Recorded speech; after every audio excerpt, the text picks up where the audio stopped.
যারা সাংবাদিক আছেন আপনারা যখন একজন সমস্যায় পড়বেন আমি সবসময় দেখি সবাই ঝাঁপিয়ে পড়েন। তো আজকে শাওন আপার সাথে যেটা হয়েছে আমি শাওন আপার জন্য না, একটা মেয়ের সাথে কেউ যদি এরকম মবের কথা বলে আপনারা সবাই রুখে দাঁড়াবেন।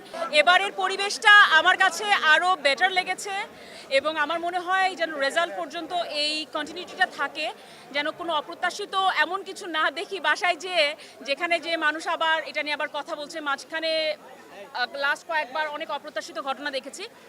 আজকে এবারের প্রত্যাশা হচ্ছে যারাই নির্বাচিত হোক না কেন তারা যেন এফডিসির জন্য কিছু করে এবং তার পাশাপাশি যারা শিল্পী রয়েছে তারা তাদের একটা বড় সময়, ইউথের একটা যৌবনের একটা বড় সময় এফডিসিতে কাটিয়ে দেয়, কাজ করে, কিন্তু তাদের যখন বয়স হয় তাদের কাজের সেরকম সুযোগ থাকে না। সেই সুযোগটা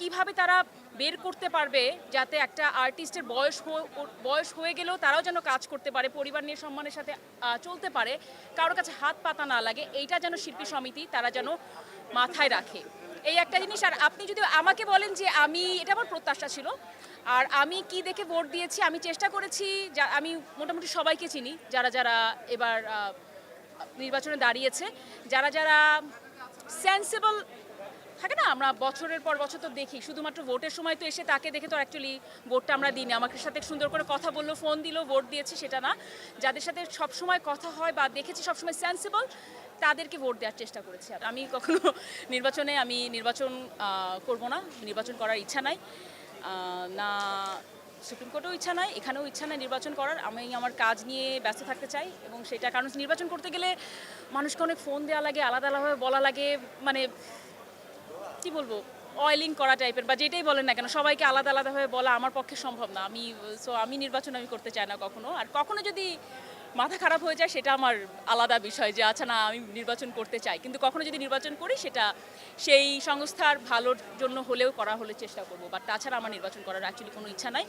এবং একটা কথা আমি আপনাদের, যেহেতু এখানে অনেক ক্যামেরা আছে সে কারণে আমি বলতে চাই, দেখেন একটা আর্টিস্ট সেও একজন মানুষ, সেও পলিটিক্স করতে পারে, I have nothing to say there. হ্যাঁ, আমাদের অনেক আর্টিস্ট আছে যারা পলিটিক্স করে এবং সেটার জন্য সুবিধা পেয়েছে এবং অনেক অসুবিধারও শিকার হয়েছে, আগেও হয়েছে, এখন হয়েছে, that's the norm of the politics. But আমি যেটা বলতে চাই, সবার ঊর্ধ্বে সে একজন মানুষ এবং এফডিসিতে সে যখন আসে সে একজন আর্টিস্ট। একটা আর্টিস্ট যখন সমস্যায় পড়ে অন্য আর্টিস্টের উচিত তাকে সাপোর্ট দেয়া। আমি মনে করেন আপনারা আজকে যারা সাংবাদিক আছেন আপনারা যখন একজন সমস্যায় পড়বেন আমি সবসময় দেখি সবাই ঝাঁপিয়ে পড়েন তার জন্য, দ্যাটস সো গুড। বাট এই সেম জিনিসটা আমরা আর্টিস্টদের কাছ থেকেও আমরা প্রত্যাশা করব। এটা আমি বলে যেতে চাই, আজকে শাওন আপার সাথে যেটা হয়েছে আমি শাওন আপার জন্য না, একটা মেয়ের সাথে কেউ যদি এরকম মবের কথা বলে আপনারা সবাই রুখে দাঁড়াবেন, সেটা সে যেই পার্টি করুক না কেন, একটা মেয়ের সাথে যদি এইভাবে কথা বলে এটা কোনোভাবেই মেয়ে না, অ্যাকচুয়ালি ছেলে মেয়ে মবের শিকার হবে, এটা একটা সভ্য সমাজ, একটা সভ্য দেশে কোনোভাবেই গ্রহণযোগ্য না।